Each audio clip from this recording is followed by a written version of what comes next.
Thank you. Thank you. Thank you. It's really a pleasure to be here, and I just want to thank everybody for coming on such a beautiful day that people are actually coming inside on such a nice day. I'm going to be talking obviously today about the issue of child soldiers, so young people under the age of 18 who are associated with an armed group. And this issue of child soldiers has really gained a lot of attention, particularly in the global north. And I wanted to start out today by talking a little bit about the imagery associated with child soldiers and also the iconography and what are some of the implications of it. Now, images like these have really inundated the popular media. Images of boys holding AK-47s have really become ubiquitous, providing a cautionary tale not only of the reality of innocent childhood gone awry, but also of children as profoundly vulnerable, disturbed, dangerous, powerful, victimized as well. And these images really turn our common Western assumptions of protected childhood on its head. And they tend to collectively evoke feelings of shock, fascination, fear, intrigue, horror, and sympathy. And we only have to think back to the recent Coney 2012 video that went viral only a few months back, and the multitude of reactions that accompanied it. So children join armed groups for a variety of reasons. Some are drawn into hostilities because they're coerced or they're abducted into armed conflict. For others, it may be a response to local violence or abuse at home or exploitation at home. For some others, it may be a commitment to a political cause. For others still, it may be a source of survival, that an armed group provides some form of protection. It may provide security or food. And for others still, it may provide a sense of a surrogate family or a sense of belonging. So despite the variety of different reasons why children may join an armed group, as well as the complexity of their roles and their experiences within armed groups, these images tend to portray child soldiers in largely formulaic and contrastive ways. And I'm going to be talking about two of those ways today. There are, of course, others. But the first one is this idea of children as dangerous and disorderly. The image of children as threatening and uncivilized. And if you look at some of the media discourse or the language that's used to describe these children, you hear words like monsters, bandits, vermin, barbarians, often who are committing acts of violence with agency and awareness, often for their own personal gain. Now, these images are highly racialized, imbued with stereotypes, and the bulk of international news reporting has tended to pathologize these young people. And once again, the images are used to convey the horror of childhood perverted from its natural course of innocence and purity. What's also interesting about the images is that, and the discourse that's surrounding is that after war, there's an assumption that young people are going to be destined to violence and delinquency, that these children are to be feared in the aftermath of conflict as well, even when they've been demobilized. And as an example, the French foreign minister was giving a keynote speech at a conference on children in armed conflict, and he warned that, and I quote, "Child soldiers are a time bomb that threatens stability and growth." So at the other extreme then, we also have the image of a child soldier as this sort of helpless victim, that they're depicted as pawns and victims of undemocratic regimes and social forces, often constructed as traumatized children. And again, these are reflective of some of our most fundamental and romanticized views of Western views of childhood and its association with the need for protection. Now, Erica Berman has done some interesting work on imagery and particularly the imagery of children used in third world emergencies.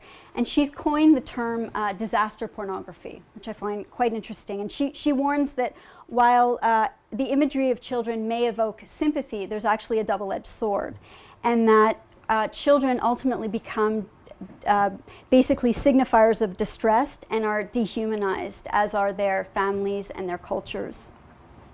And they're ultimately rendered the passive objects of a Western gaze, which may ultimately maintain prevailing colonial and paternalistic relations. The other thing that's interesting about the imagery is the lack of or the invisibility of girls. That when you look at some of the imagery, one would automatically assume that girls are simply not part of fighting forces or armed groups. And that this is also predominant in terms of scholarly literature. That it's only up until very recently that we've begun to see more and more literature and scholarly attention to girls who are implicated in conflicts.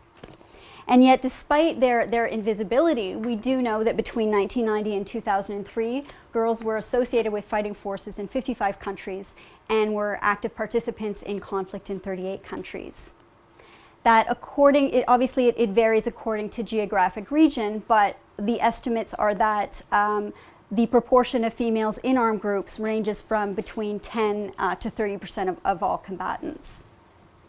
Now, what's interesting when we talk about girls is that although they tend to be invisible, when they are talked about or portrayed, they tend to be portrayed largely as wives in terms of their roles in armed groups, as well as sort of in tangential roles or in supporting roles, or as victims of sexual slavery. And while these gendered portrayals that they represent the experiences of some girls, to characterize girls solely as victims of sexual violence or as wives really does provide a skewed picture of their lived realities. And I want to highlight that it's obviously very important to understand and highlight girls' experiences of victimization, and that it's critical to understanding their overall experiences during war. But the danger is that girls become devoid of agency, they become voiceless victims, and devoid of economic potential as well. So going back to this image, I mean, all of these images that I've showed, they have important elements in common. In each portrayal, child soldiers are exoticized, they're decontextualized, they're essentialized.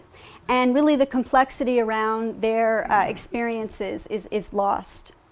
And we learn very little about the child behind the gun. How did this young man come to pose menacingly with that weapon, the gun essentially defining him? And we also have very little idea of what happened to that young man after the image was captured. What happened to him? Did he become, as many would assume, did he become a warlord? Did he become part of a terrorist organization? Did he manage to overcome his experiences and embrace what we refer to as a civilian identity? So the images are finite, and they offer no attempt at capturing or understanding what occurred to bring young people into the fold of violence, and then what's required to bring them out again. So in the shadows of these very powerful yet formulaic imagery lie these silences and empty spaces.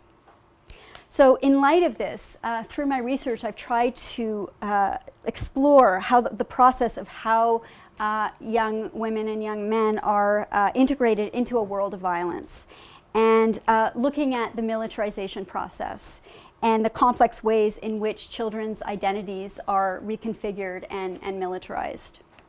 And I've also been examining the process of demilitarization and reintegration in the post-conflict context.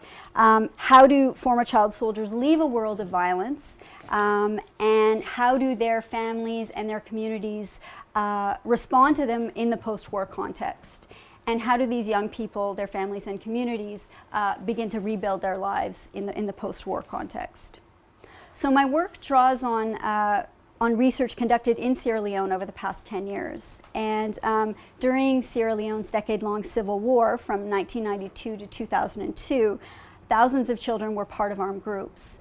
And there were many, the children were part of several different armed factions. But today I'm going to be talking about the Revolutionary United Front, which was the rebel group in Sierra Leone that I'm going to refer to as the RUF.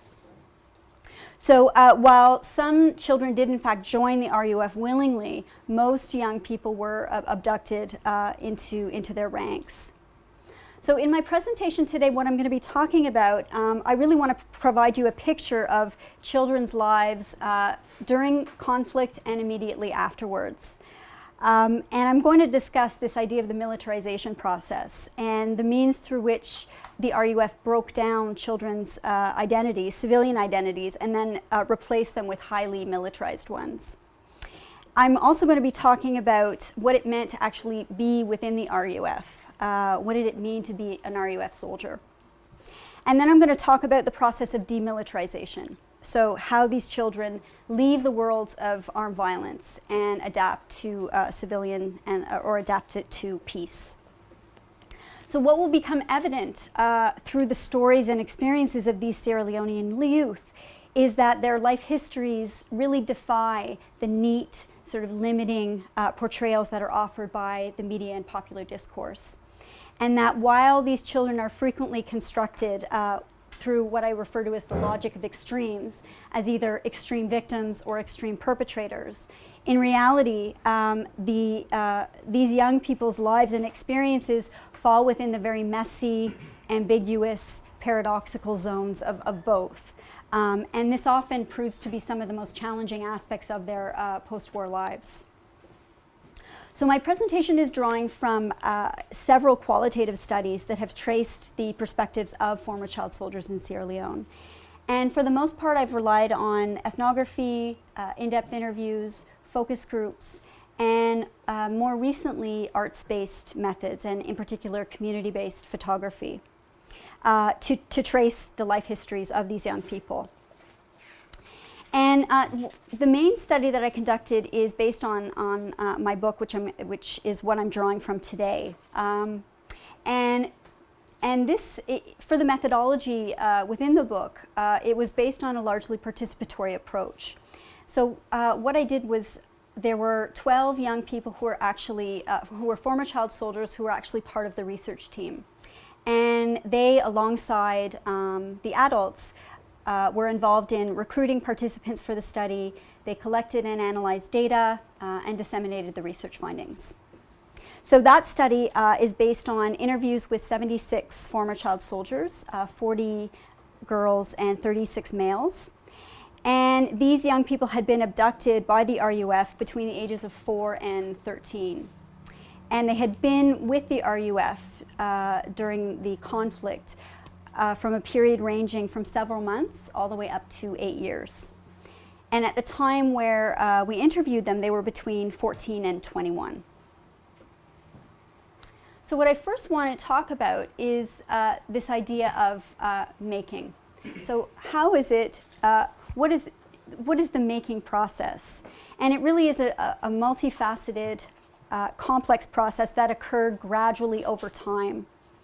And I don't know if anybody's read the work of Ron Krellinston, but he's done some interesting work on torturers and how one actually becomes a torturer and engages in torture.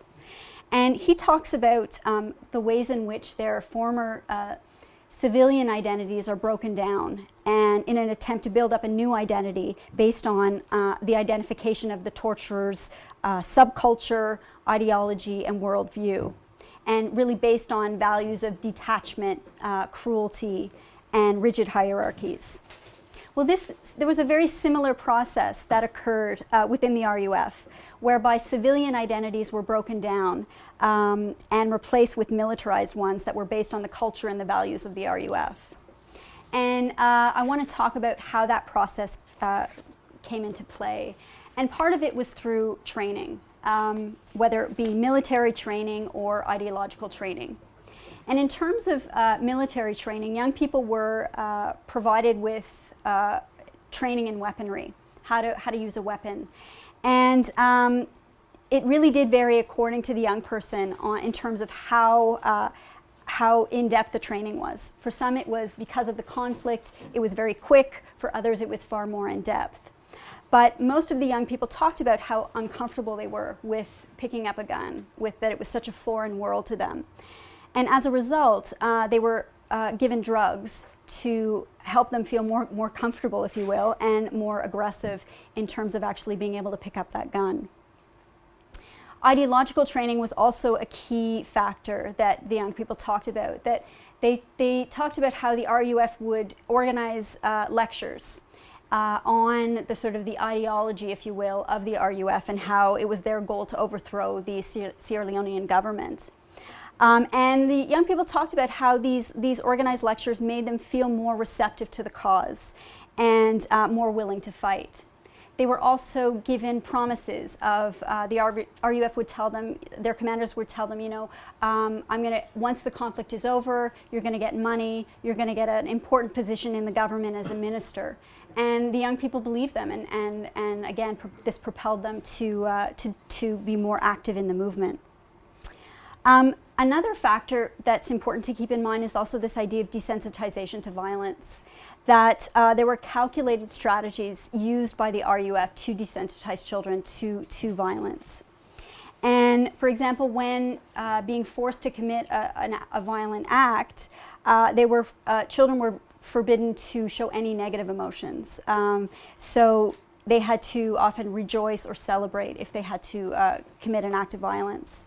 And as this girl said, whenever we engaged in violence, you were not permitted to show negative emotions. Everyone had to always show happiness and laughter. Sometimes we sang, shouted, and danced for doing and seeing what we had done to people. This was to train the children. All of this mayhem and celebrating was part of the culture of the RUF. Another factor that was also important was the notion of solidarity and cohesion, that creating a sense of belonging among the young people was an important means to not only ensure compliance in the group, but also increase bonds within the group. And it also demarcated the in-group from the out-group. So the in-group being the RUF and the out-group being the perceived enemy of the government and the government's allies. Another, in relation to this idea of solidarity and cohesion, was the RUF's tactic of severing family and community bonds with the young person. In some cases, the RUF would force young people to commit acts of violence against their own families and their communities, knowing very well that that young person would not be able to go back to their families or communities. And then once those bonds were severed, the young people talked about how the RUF or the commanders would try to recreate a sort of sense of bonding among the young person and the commander, and talked about how it became like a father figure. Their commander became a father figure or a mentor, and that really had an impact. The other issue that is important to keep in mind is also this sort of reward system and promotion system that the RUF used. And that basically the more violent one was, that this brought privileges, that this brought rewards within the group. And rewards could mean things like better food, it could mean promotion in the ranks, so you could become a commander of your own group of child soldiers. But it often led to more protection in the sense that if you became a high-ranking commander, that you might not have to go into combat, that you would be given a job that was more safe, for example, being present at a checkpoint. So jobs that were basically less risky.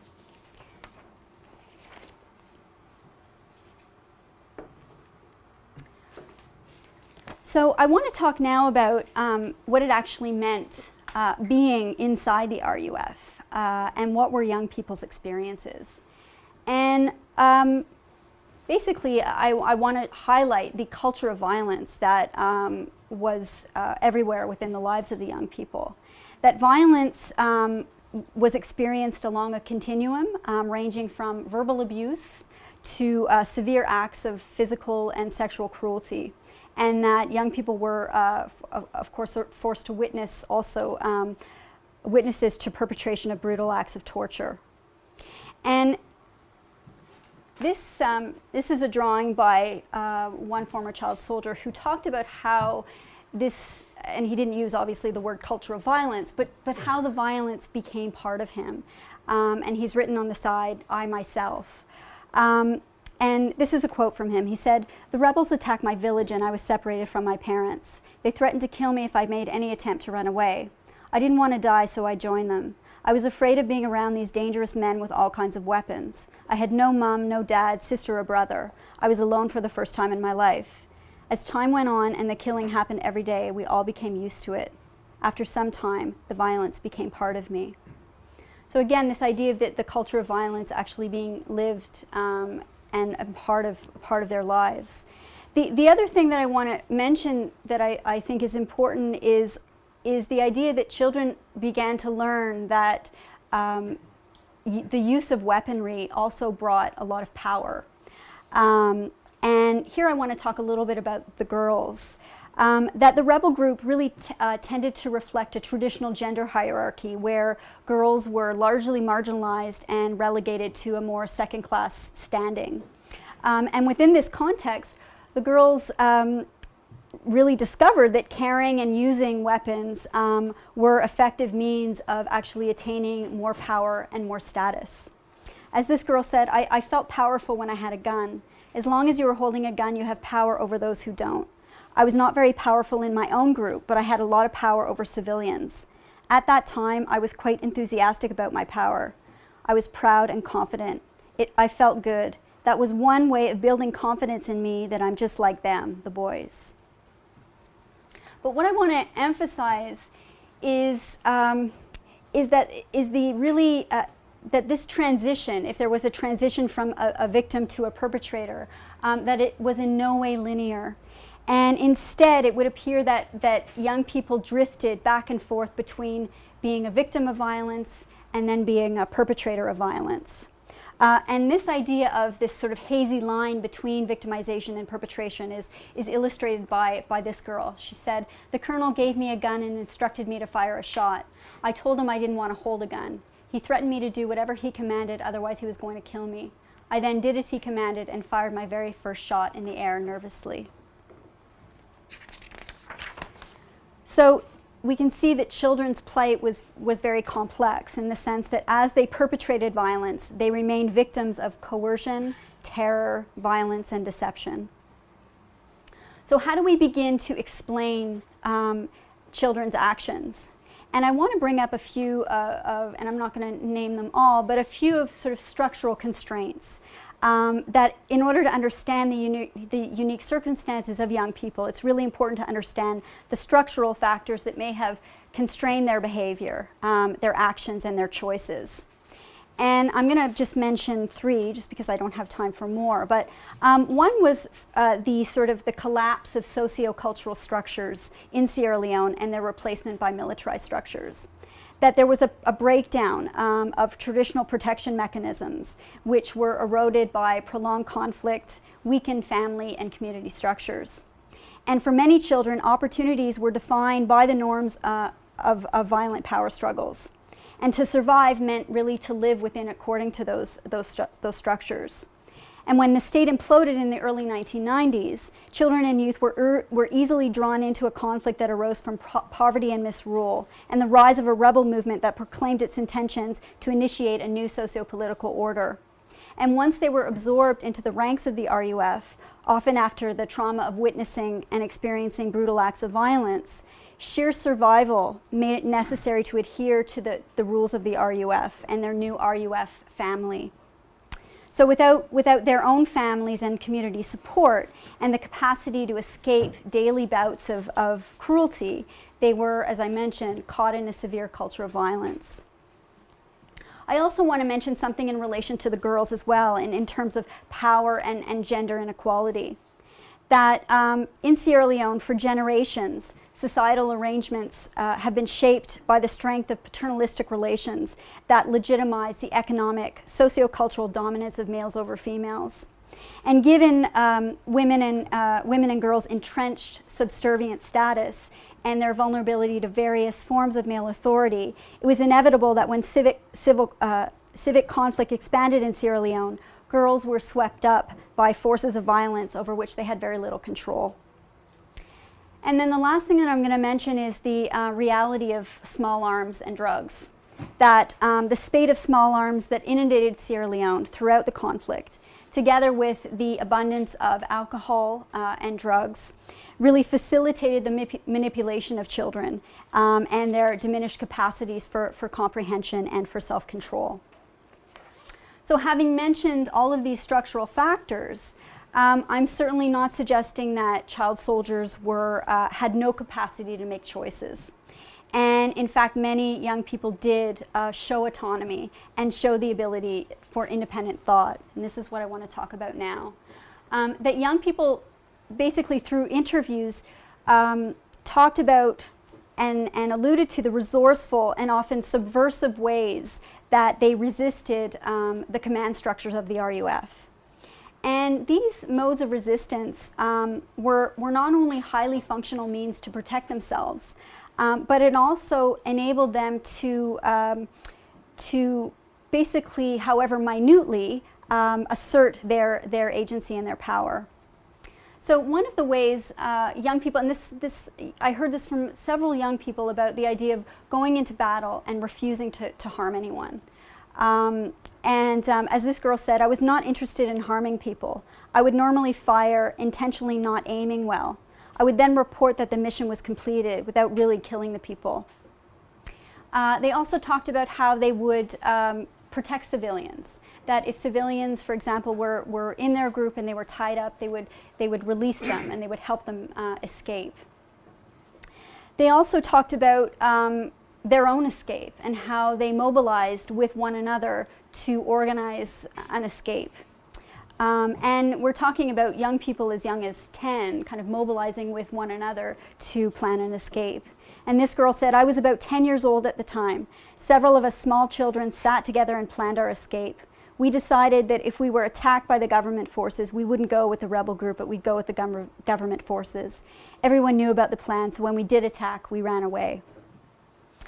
Another means that became apparent were particularly with the girls, and that girls began to rely on other girls and women and create very close relationships and a sense of solidarity among them.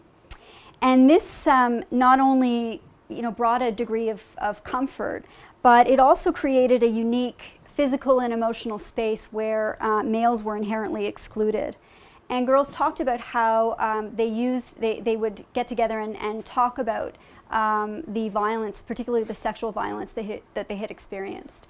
And also talked about how they would rely on older women for mentorship and for knowledge about a variety of different areas. So having said all this, in stark contrast to some of the media depictions that I showed you earlier, these child soldiers existed in a hazy realm where they suffered severe abuses, they engaged in acts of violence, and nonetheless resisted the violence that surrounded them. So to be a child soldier within the RUF meant that the realities of victimization, perpetration, and resistance were experienced in an irregular and changing fashion. And given the changing context of the war, youth moved within and between these spaces and realities at different points in time. So I want to talk now about this sort of the aftermath and the unmaking process and how young people, what were their pathways out of violence. So young people, in terms of their pathway out, there was a variety of different ways. Some escaped, some were demobilized in the aftermath of the war, some ended up in displaced camps. But whatever way that they exited the sort of the world of the RUF and the world of violence, it was very significant, both literally and figuratively, to put down the gun. That the gun held significant meaning.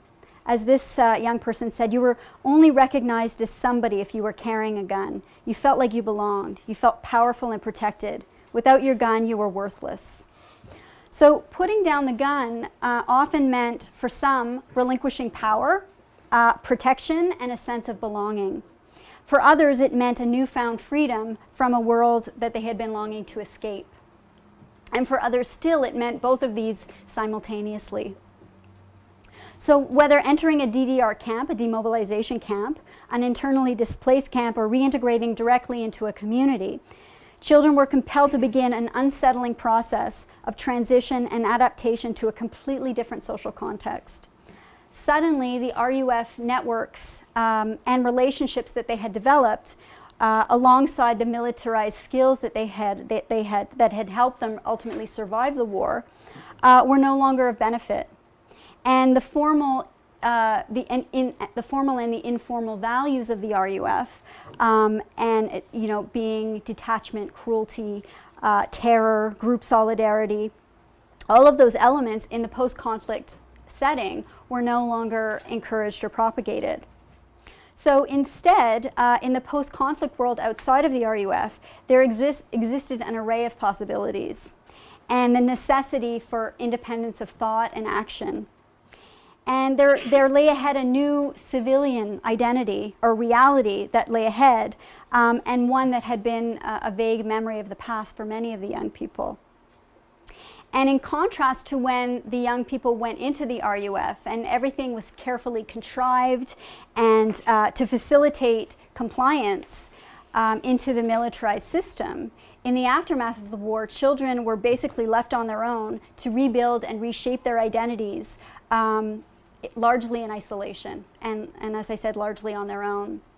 So one of the things that the young people talked about is once they had just come out, they had really torn sense of identities, that they still held the RUF some in high esteem, and they really struggled to disengage with that RUF identity, and they didn't trust anybody who was outside of the group. And one of the young males talked about how he managed to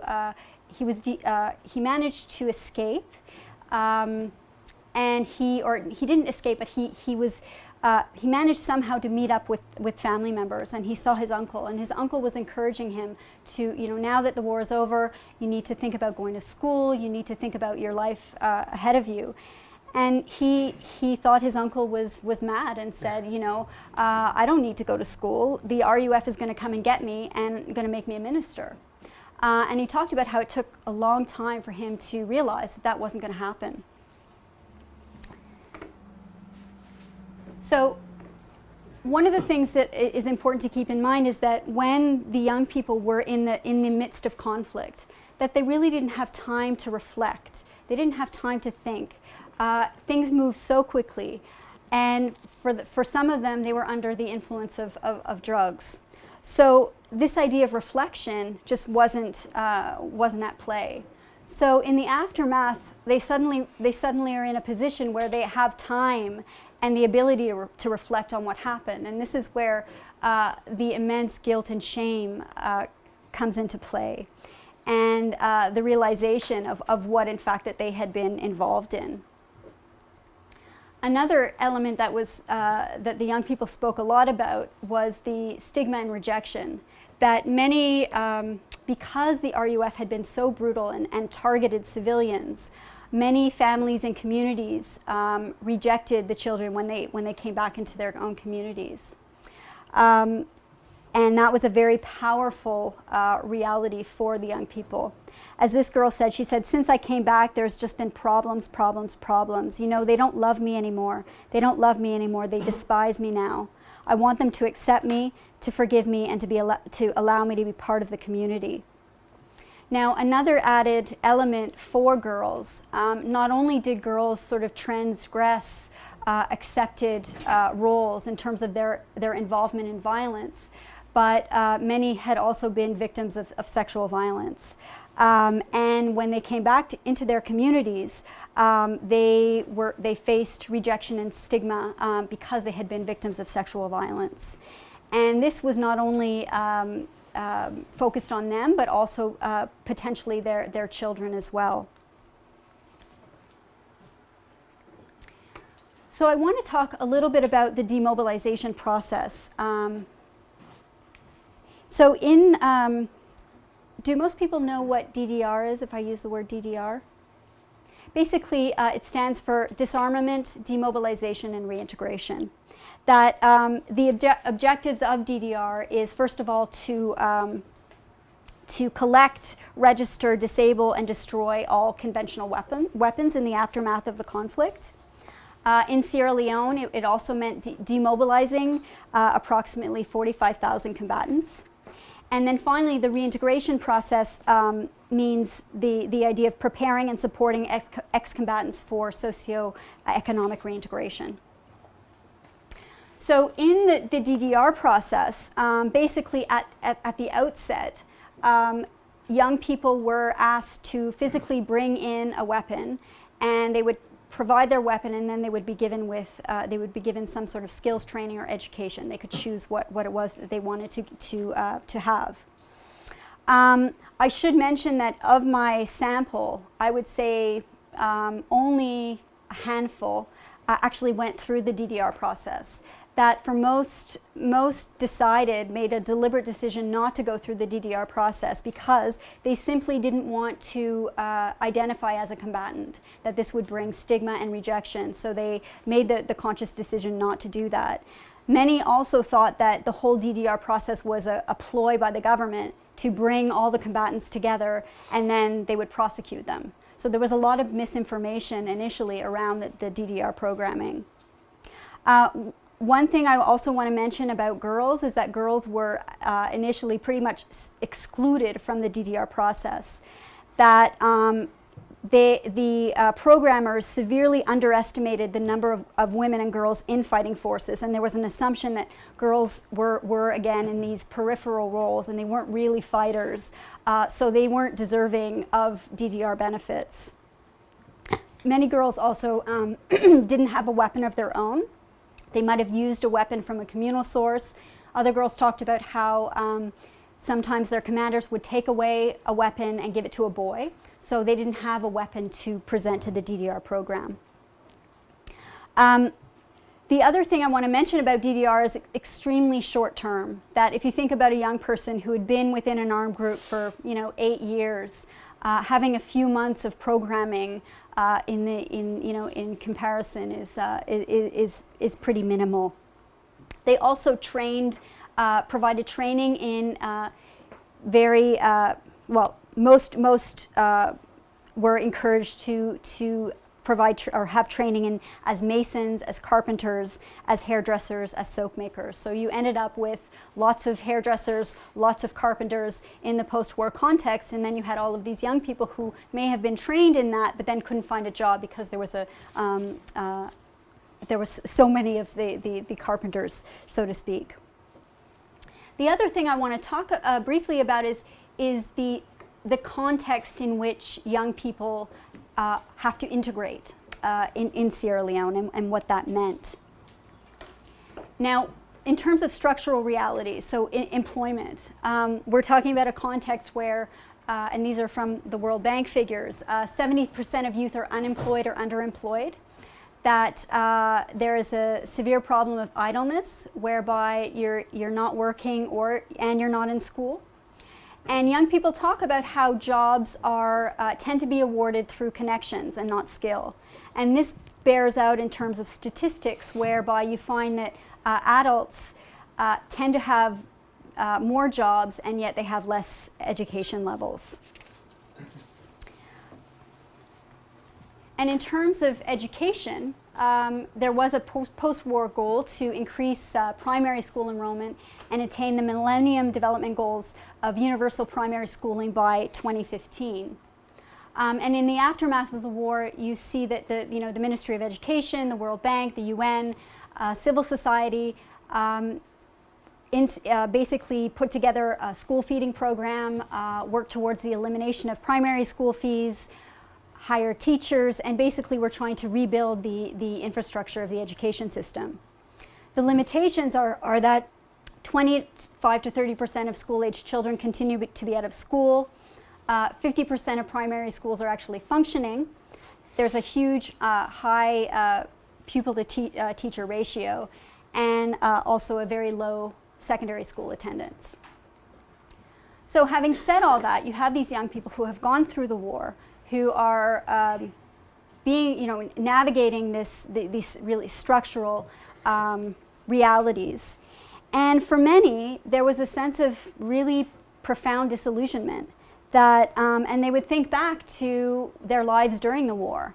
And many believe that they would say, when it was wartime, I had power, I had access to money, I had access to food regularly, I had a sense of importance.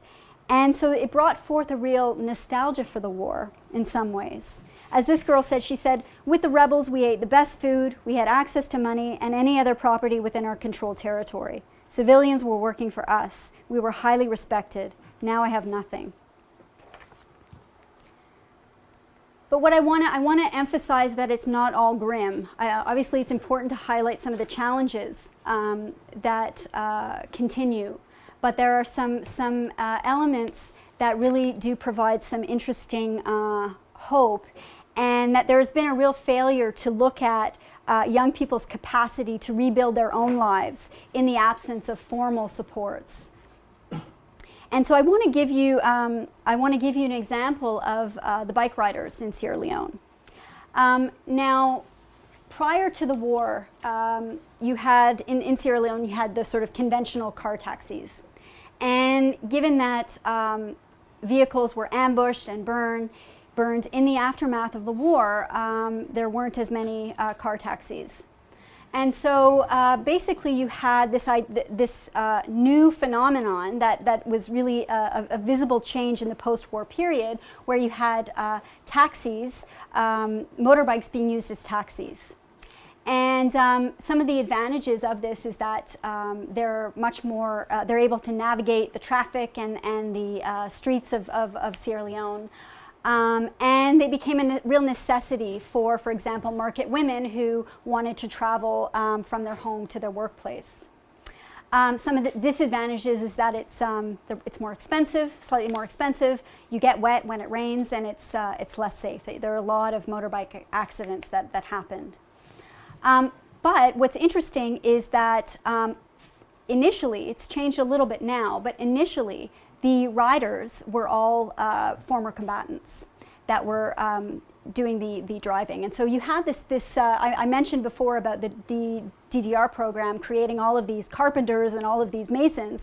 You had the young people creating their own niche in the job market that was really needed by the vast majority of Sierra Leoneans.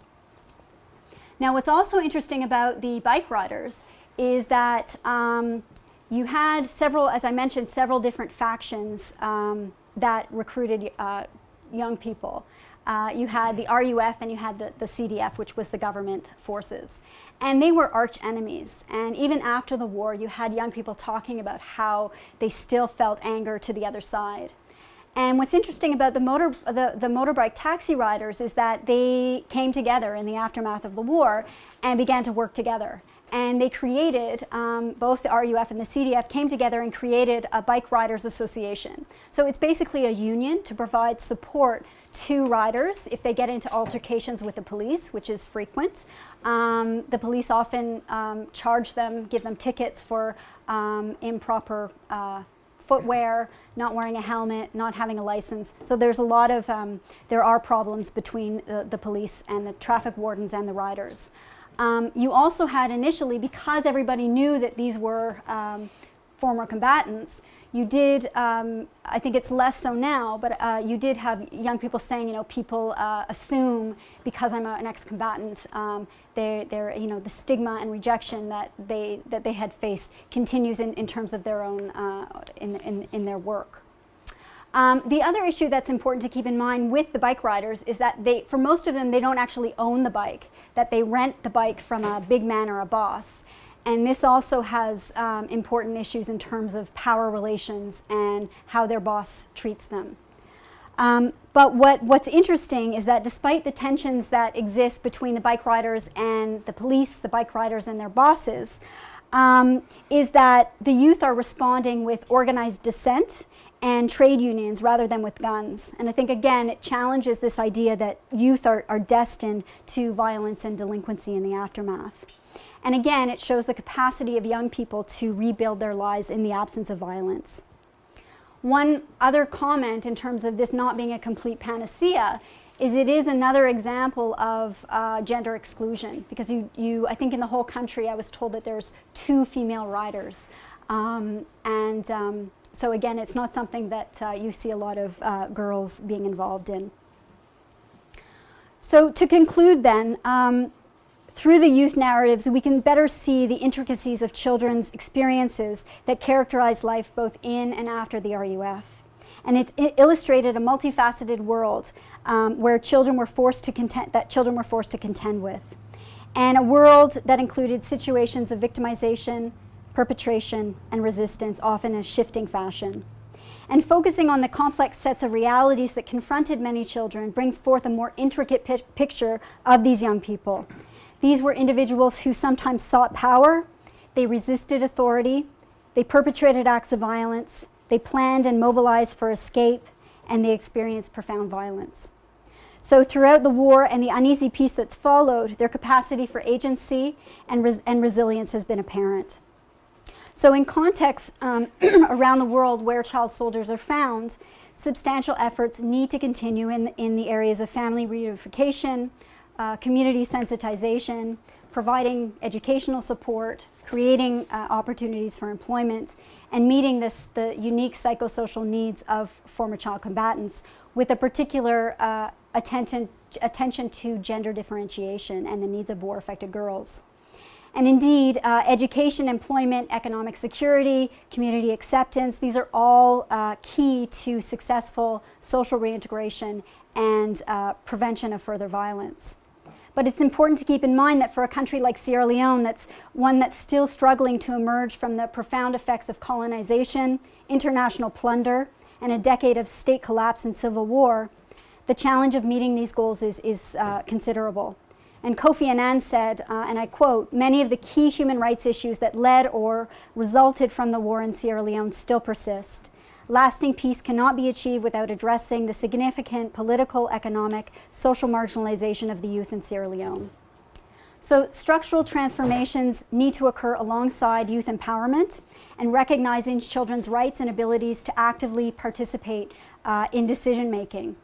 And if, as the narratives of the young people that I spoke with indicate, many children were able to demonstrate a capacity for agency, a capacity for decision making during the war, then it would seem obvious that current strategies of social assistance adopt approaches that actually tap into youth agency and resilience.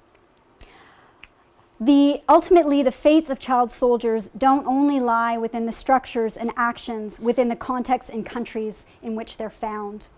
Indeed, children's complex journeys in and out of violence don't exist in a vacuum, but are intimately connected to broader and even worldwide structures and actions. As global citizens, we must therefore acknowledge the ways in which our individual actions, inactions, and omissions, as well as those of our structures of government, work to produce, reproduce, and alter the existing structures and realities which inevitably contribute to and affect the realities of child soldiers around the world. If the practice of recruiting children as soldiers is to be curbed and eventually eradicated, this is essential. And this ultimately represents a significant challenge for all of us, to which we must take responsibility. Thank you.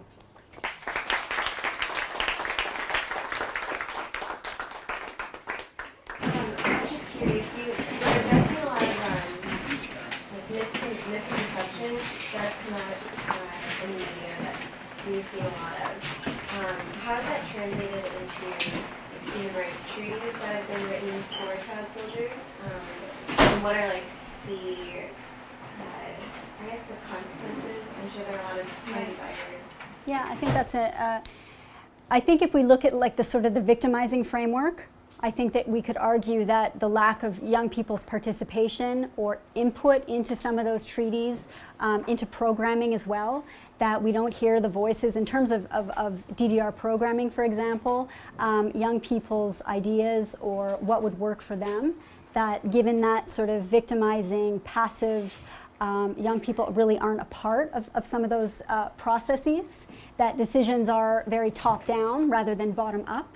And I think that again, we need to do a better job of of listening to young people and being able to implement some of their ideas and solutions into the problems.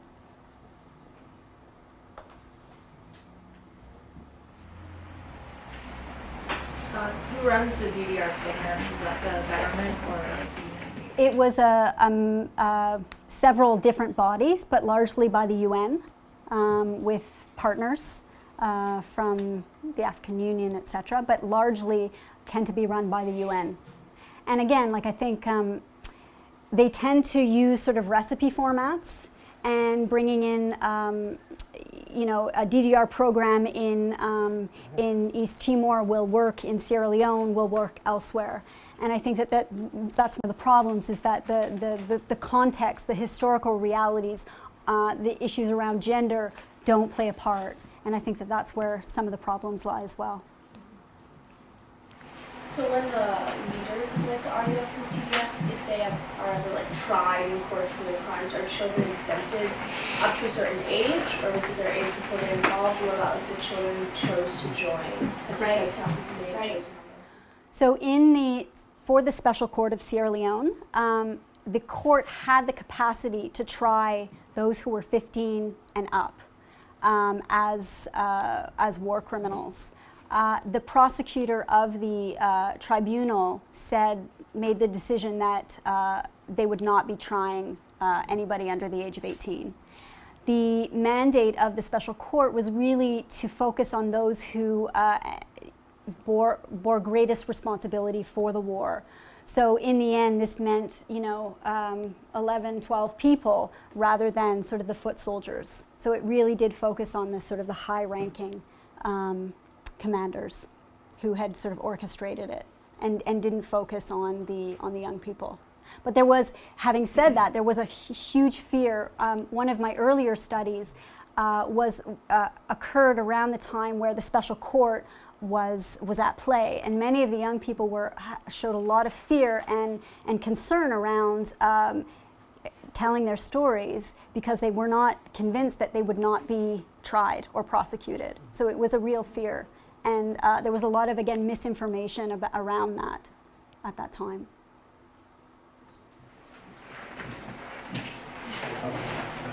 How much of the conflict resolution and the putting an end to this, how much of that is the work of the sovereignty of the Sierra Leone government, when you consider the input of the UN when it's enforcing sort of like, in my eyes, esoteric concept of human rights in other countries? How much of that is the West? How much of that is Sierra Leone? I think that you can take something like the special court as an example of that, and it was supposed to be sort of a hybrid where you had international lawyers and judges and Sierra Leonean, and I think that was the idea. But I think that if you ask a local Sierra Leonean what they think of the tribunal, they'll say it's an international. It has no meaning for me particularly, they're putting millions and millions of dollars into this court that really has no significance for me in my daily life. I know this will depend on what group you're talking about and kind of the period of time, but do you have kind of rough numbers of what percentage child soldiers was composed of the whole? And what I'm getting at is that if there were a great enough percentage, was there ever any instance of kind of like a mass kind of uprising against the adults, like from the children, to kind of escape? Mm-hmm. Or, I mean, I don't know if they would pursue therapy incentive to do that, if they're feeding them and taking care of them and whatnot, but. Right. I mean, it's difficult to sort of, there's estimates of numbers, and estimates of about 30% of the RUF were children. But I think in terms of the question of sort of overthrowing the commanders, I mean, I think that it was such a deliberate and the whole militarization process and the relationships that were developed, and the power differentials that existed, that it was incredibly difficult to even, the small acts of resistance that I talked about were sort of monumental within the context. where, you know, if you were caught talking with somebody and you could be killed. So this idea of an uprising of young people who were, you know, didn't have a lot of experience, a lot of confidence, a lot of insight or what was going on, highly unlikely. Highly unlikely. But again, it doesn't mean that young people didn't have the capacity to make individual choices. But sort of that kind of vast mobilization, unfortunately, I don't think would have been very possible. Do you have any sense of what percentage of like demobilized child soldiers still have families that they could have gone back to if, like, you know, assuming that they weren't rejected? I don't know if there are clear numbers on that again, but it's an interesting question because many, I mean, there's such a variety of responses, but some young people wanted to go back to their families and their communities and were rejected. Others, and therefore made their way either to Freetown, because it's an urban center where they could remain anonymous. Other people chose not to go back to their families and communities out of fear, and out of fear of retaliation, fear of not being accepted. So it was a profound problem, and I think even now, if I'm doing some work in a settlement in Freetown, and all of those young people after the war made the decision not to go back to their communities, even though they had family that may have accepted them, but they didn't want to go back. They wanted to sort of have this anonymous existence in the capital. What specific makes a conflict like that in Sierra Leone rely on child soldiers where others don't resort to that or use other tactics? Or I don't know where it places on a kind of hierarchy of morality, or if it's just among a kind of field without any particular hierarchy. That's a really complex question in the sense that there are so many different, you know, possibilities of answers. Why use children? I mean, part of it also, I mean, it's not necessarily a cultural fact, but we also have to keep in mind that militarization and boys being involved in the protection of their communities isn't something that's foreign to many contexts. So there's that aspect of it as well. And, you know, again, it also can be about manpower. That, you know, simply the RUF had very little. They had very little ideology. They talked about having an ideology, but they really had very little to entice people to join. So you had, you know, a group that was had a lot of rhetoric about democracy and liberating the average Sierra Leonean, and then that group committed, targeted civilians for atrocities. So it had very little support from the adult population, which in that case made it turn in many ways to children. So there's a lot of different reasons, but I think they're very contextual. And I don't think that we can make a wide generalization that would fit every context, every conflict. I think you need to really look at what the factors at play in that particular conflict.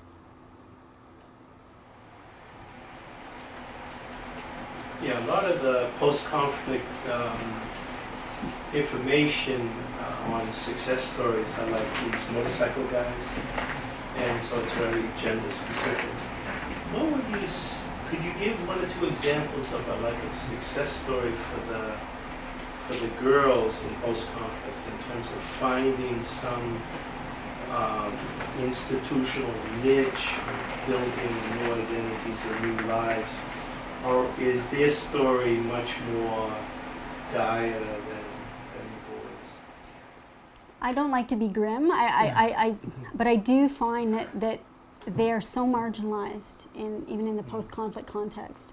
There's an interesting organization called HANSI that was focusing specifically on girls and girls with children. And they were doing some excellent work on empowerment and skills training with girls. But there's such structural barriers there. And I think that they really do tend to fall through the cracks. and that there needs to be far more attention played to the long-term realities of girls. And they all, these examples, they just show you yet another way that girls become excluded in the It's aftermath. almost like in your book, where at the beginning you deal with the structural constraints on women in the pre-war situation. It's almost like a continuity. They're still facing very similar structures. Right, and in terms of, like, if you think about something like the education system, they talk about rebuilding the education system in the aftermath of the war, but what are they rebuilding? Because again, are they rebuilding an education system where you have, again, gender exclusion, gender inequality? I think there needs to be much more thought on the how. Sorry, is there like a substantially lower amount of women in Sierra Leone? No. They're just marginalized. Okay. It's more women than men. Yeah. Basically. Yeah. Usually, yeah.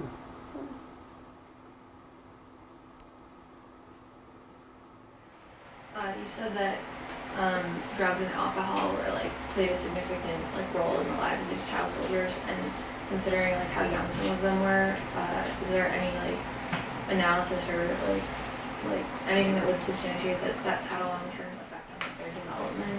Has that been a problem? Do you see people I guess there's withdrawal, but then after that, if you're doing cocaine at age 10, does that have, I don't know anything about neuroscience, so does that have a long-term effect on your brain development and maybe then how you can reintegrate? Right. I don't know of any work that's been done on that in terms of looking at young people long-term and the effects of it. I do only know from what the young people have told me, and that, when they came out of the bush, that they were very much addicted, and it took a long time, but they had no, there were no services or support systems to help them through that, and pretty much went cold turkey. That they tended to use softer drugs in the aftermath. But surprisingly, I would say that it wasn't a huge issue in the aftermath, or not something that the young people talked about. Initially, when they first came out, it was an issue. It became less of an issue.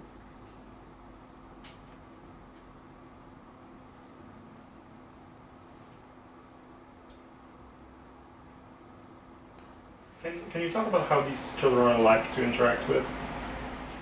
It's funny because when I tell people what the work that I do, I always get the same sort of response. Oh, that must be so difficult.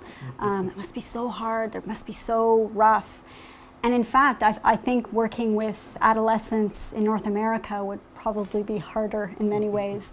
That, again, it goes against the sort of common assumptions and stereotypes, but these are some of the most open, thoughtful, insightful young people that I've met, with incredible capacity and incredible ability to reflect on their lives and to make their way every day, with living with very, very little.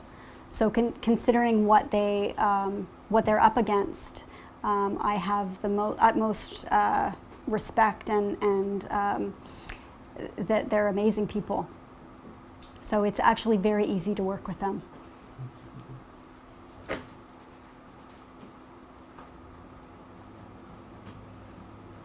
Yeah, question about recruitment and assimilation of children into the RUF.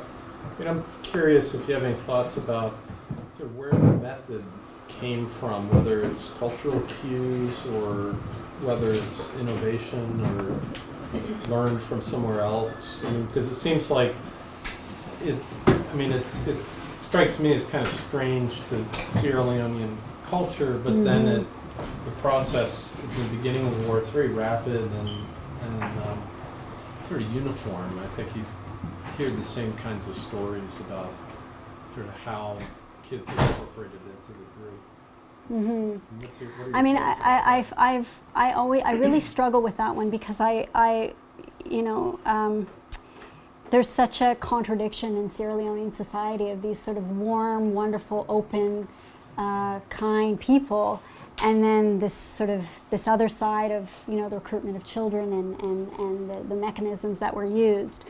So it's such a paradox, and I don't know whether I have a key specific answer of where that, you know, where that came from. And I do think though that it was a process, and I think that it really went berserk, like it went haywire at some point. I mean, it's very hierarchical in a lot of ways. I mean, like when you see kids relating to adults and so forth, I mean, you know, children Yeah, can absolutely. be seen and not heard, and, you know, you snap your fingers and the kid goes and gets a glass of water. I mean, this kind of thing. I don't know if that creates some, you know, greater propensity for this kind of adaptation of something that culturally is, you know, becomes a resource for people who use child soldiers, but, you know, that could be just sort of a just so story. No, I think that there's something to be said for that. I think that kind of hierarchical, you know, the obedient, silent child who listens to the adult, I think that, you know, that is part of, and that was very prominent in the RUF. Like that question makes me wonder is there like a certain age where they're like no longer interested in recruiting, where like it would have to be a voluntary thing? Because I think it's like their ability to assimilate the children like into such a violent lifestyle is like a psychological process where like, children's brains like very malleable, and it's easy to like, I don't know, pull them into the dark side, so to speak. So is there like a certain age where they would stop attempting to like coerce or bring them into the RUF, and where they would just, I don't know. I mean, I think that there was, you know, an idea or understanding that, you know, if you get them young, they are more malleable, and you can control them more, and you can, you know, there was one young woman that I met who she didn't know her age, and she thought that she had probably been abducted at around age 4, and so she didn't remember her biological family, and basically she grew up with the RUF, and she referred to the RUF as her family. And for someone like that really grew up, I mean, that's really all that she knew in terms of values. So I think age, you know, and context, and what the context is for the young person is really important. I'm just interested, you were talking about how they broke the bonds of families, but did they ever utilize like, sibling relationships to perhaps, did they ever keep just like brothers and sisters together and maybe get the younger siblings to really follow their older siblings, or older siblings to become more be more willing? Well, it's, I mean, I don't know of any specific examples of siblings. What I do, the young people did talk about how they were used, you'd get an older young man to recruit other children. And that you know, these older children would go out and say, you should come with the RUF, it's great. You know, you have food, you know, you'll be protected. And that was a far more useful way of recruiting than for an adult to recruit. So that was another tactic that was used by the RUF to bring children on board. So like in Holocaust literature, historians often talk about a bell curve in terms of Nazi participation, and like in the middle of the bell curve is like the soldiers who would just follow orders, and then on one extreme would be the Nazis who went above and beyond orders and did like horrible massacres and like really went out of their way to, you know, do horrible things. And then on the other side were Nazis who refused to do anything. Have you found a similar bell curve in your study of child soldiers? I think that I've never really looked at it like that in terms of the bell curve, but from just sort of reflecting on the sample, that there were definitely young people at all over the spectrum, that you did have some that talked openly, quite openly, shockingly, if you will, about the atrocities they committed, and that they, you know, that they enjoyed some of it. And then you had at the other end of the spectrum, you know, those who were horrified and did whatever they could to resist or protect people. So yeah, I think that would be similar.